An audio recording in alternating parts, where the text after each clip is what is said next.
Bible విలువ 100 రూపాయల, 1000 రూపాయల, 2000 రూపాయల? దీనికి మనం ఎలా కట్టగలుగుతామా?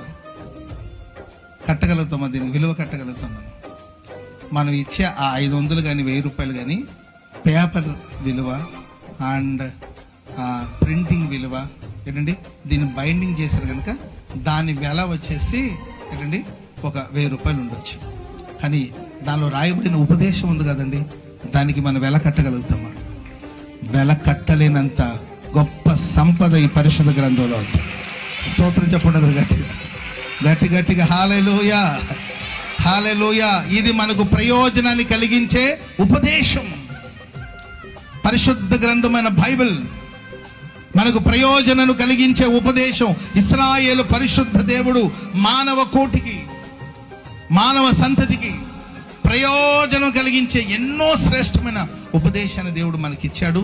ప్రియులారా, ఈ వాక్యం మనకు ఉపదేశాన్ని అందించిన